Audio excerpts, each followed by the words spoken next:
എൻ്റെ ഫാദർ ഹോസ്പിറ്റലിൽ സീരിയസ് ആയിട്ട് മരിക്കുന്നതിന് ഒരു 3-4 ദിവസം മുമ്പ് ഓക്സിജനും കാര്യങ്ങളൊക്കെ കൊടുത്തിട്ടിരിക്കുന്ന സമയത്ത് ബ്ലഡൊക്കെ വൊമിറ്റ് ചെയ്ത ആ സ്റ്റേജിൽ ഞാൻ ഹോസ്പിറ്റലിൽ ചെല്ലുമ്പോൾ ഞാൻ കാണുന്നത് സലീം കുമാറും എൻ്റെ ഫാദറും കൂടി ഇരുന്നിട്ട് ഈ ഓക്സിജൻ്റെ ഇത് വെച്ചിട്ടുണ്ട്, അതൊരു ടച്ചിങ്സ് പോലെയാണ് ഉപയോഗിക്കുന്നത്. ഇങ്ങനെ എടുത്തിട്ട് അടിച്ചിട്ട് തിരിച്ചു വെക്കും. ഈ ഒരു വിഷൻ കണ്ടാണ് ഞാൻ അവിടെ ചെല്ലുന്നത്. അപ്പോൾ അങ്ങനത്തെ ആളായിരുന്നു. അങ്ങനെ സലീംകുമാറിന്റെ വക സംഭാവന. സലീംകുമാറിൻ്റെ വശം സലീംകുമാറാണോ പൈൻറ്റ് പിടിച്ചിട്ട് പോയത്? പുള്ളി പഠിച്ചിട്ട് പോയിരിക്കുന്നത്. പക്ഷെ അതൊക്കെ പുള്ളിയുടെ ഏറ്റവും വലിയ ഫ്രണ്ട്സ് ആയിരുന്നു സലീംകുമാർ, ഹരിശ്രീ അശോകനൊക്കെ. അവരൊക്കെ വീട്ടിൽ വന്നു കഴിഞ്ഞാൽ ഞാനായിട്ട് സംസാരിക്കാൻ എനിക്ക് കിട്ടില്ല. അപ്പിച്ചപ്പോൾ തന്നെ വിളിക്കും, ഓരോത്തേക്ക് പോകും.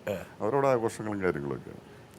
പക്ഷെ അതൊക്കെ എനിക്ക് ഇപ്പോഴും അത് സന്തോഷമുള്ളതായിരുന്നു, മറക്കാനാകാത്തതാണ്. പിന്നെ നല്ല കാര്യങ്ങൾ തന്നെ. അപ്പൻ്റെ ആ സാന്നിധ്യം ഇല്ലാതെ വന്നപ്പോൾ ഉണ്ടായ ലാലിൻ്റെ ഒരു അവസ്ഥ എന്താണ്? ഇത്രയും വലിയ അത് ഇപ്പോൾ എന്താ പറയുക, ഒരു ഭയങ്കര ധൈര്യമായിരുന്നു. ഇപ്പോൾ എപ്പോഴും നമ്മൾ വീട്ടിൽ പറയാറുണ്ട്, ഇപ്പോൾ ഫാദർ മരിക്കുന്ന സമയത്തൊക്കെ 80 വയസ്സെടുത്തുണ്ട്.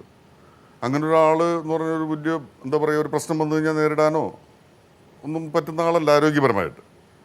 പക്ഷേ ആ ഫാദർ പോയതിന് ശേഷമാണ് ആ ഒരു നഷ്ടം നമുക്ക് ഫീൽ ചെയ്യുന്നത്. ഭയങ്കര ആ സുരക്ഷിതത്വം നമുക്ക് ഭയങ്കരമായിട്ട് നഷ്ടപ്പെട്ടതായിട്ട് ഫീൽ ചെയ്യും. മറ്റേ നമുക്ക് ഒരാളുണ്ട് എന്ന് പറയുന്നൊരു തോന്നലുണ്ടായിരുന്നു. എന്തിനൊരു സൊല്യൂഷൻ ഉണ്ട്. അതെ അതെ, അതുണ്ട് തീർച്ചയായിട്ടും. അത് മൂപ്പർ അനുഭവത്തിൽ നിന്ന് ആർജിച്ച സൊല്യൂഷനാണ്. ആയിരിക്കും. അല്ലെങ്കിൽ ഇങ്ങനെ പ്രോഗ്രാംസും കാര്യങ്ങളും നാടകങ്ങളും ഒക്കെ ആയിട്ടൊക്കെ ഒരുപാട് കറങ്ങി നടന്നിട്ടുള്ളതാണ്. ദാസ് യേശുദാസിൻ്റെ ആദ്യത്തെ ഗാനമേള ട്രിപ്പ് തുടങ്ങുന്നത് എൻ്റെ ഫാദറും എൻ്റെ കൊച്ചാപ്പനും കൂടിയിട്ട്. എൻ്റെ ഫാദർ തബലിസ്റ്റായിരുന്നു.